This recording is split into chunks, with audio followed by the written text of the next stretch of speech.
Welcome to Where the Future Came From. It's an exhibition about the role of feminist artist-run projects in Chicago from the beginning of time to now. The idea was to look at how women-identified people collaborate in order to amplify other women-identified voices. You know, all of Chicago has been built by women, right, including, you know, the Arts Club of Chicago and the Southside Community Arts Center and the DuSable Museum. Basically, if it's cool in Chicago, it was founded by women or in part by women, right, and that seems unnoted.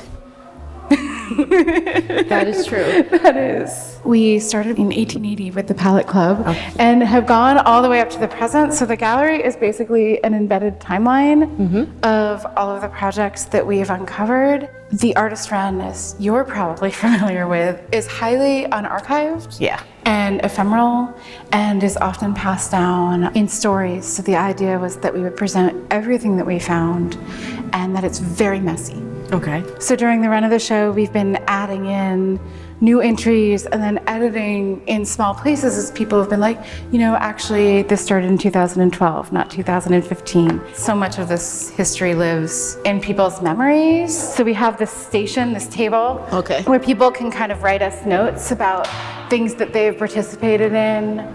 And of course, we have this severe jump between, basically we moved from almost 1928 all the way to almost 1970. Do you think that this gap is also an artifact of archiving processes? Absolutely. Because that's what it seems to me when I kind of look across it. It's like, okay, so historical societies will have a certain amount, and you can get information there.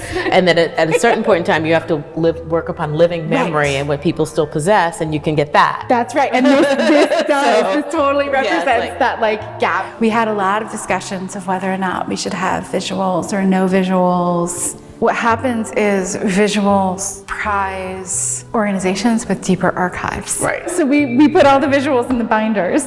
This is as much about the women who made work as the power to self-organize. And the self-organizing is like, it's all writing and administration, and this really points to that. You're thinking about institutions, which is interesting to me because on one hand, I'm wondering if the artists here were even really, as a group, thinking about institutions or about their artistic practice, or is it just all over the board? Every artist here was thinking about institutions and how they don't have access to them. Kind of over and over again, we see like women-identified people banding together to amplify their voices. And even when it feels not political, it really is inherently political. I feel like Southside Community's art center is like huge importance. I mean, could you talk about like the impetus of your show? Finding a way to be able to tell the center's history. The fact that they got recognized by the National Historic Trust. Yes. And that kind of helped frame my thinking. The other thing was really watching the visitors who come to this space and seeing what that was like for them. The labor of what it takes to put together a space where artists and communities feel comfortable presenting is just one that's unwritten, because it's not the work. Like, it's not pretty to look at.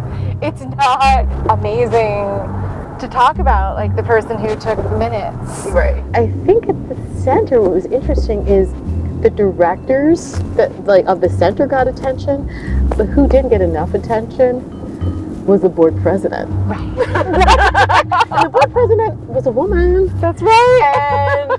And most of the officers were women. I'm so surprised to hear that women got a raise. How did that happen? Never happened. Oh.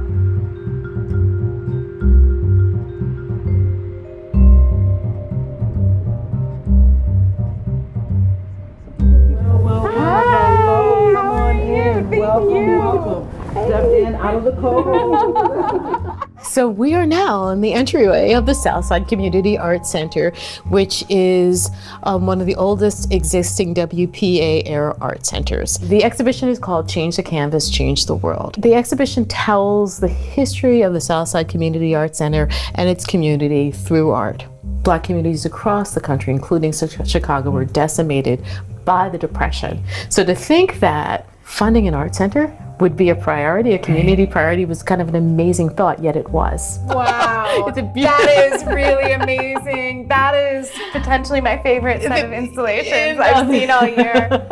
That piano is so important to the history of the space in the center. There's an image of like Bessie Smith being here, listening to a musical performance. Nat King Cole kind of played at that.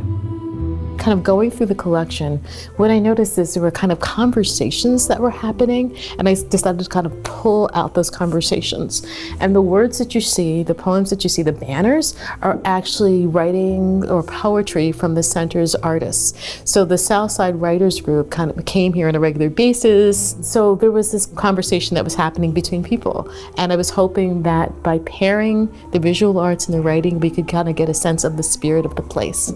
I love this work because it is just so much about the urban scene. Yeah. So it is, yes, it is migration, but it is also like the generations later in the 60s. That's right. And where people actually are at the time. I'm really fascinated with how you've composed walls. Like it feels like so much of this is about viewership, like in terms of what's looking at me and what I'm looking at. I'm not exactly sure, other than the fact that I felt that some pieces were like discussing one another. It makes sense to me to have this Marvin Jolly piece right here.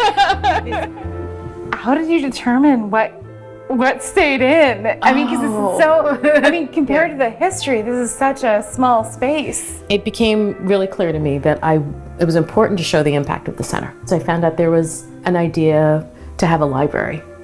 And so the center was going to have a library. So I thought that I would try to recreate the space and to create a reading room that had the catalogs of all the exhibitions and then any associated writing from artists in the center, so that people could kind of take in and hopefully begin to donate to, because the story's not over. Right. But, so what I'm hoping that people do more than anything else is to go out and to learn more, to take this as kind of a touch point to see not only what artists were doing then, but to understand why the art they see around here is so rich.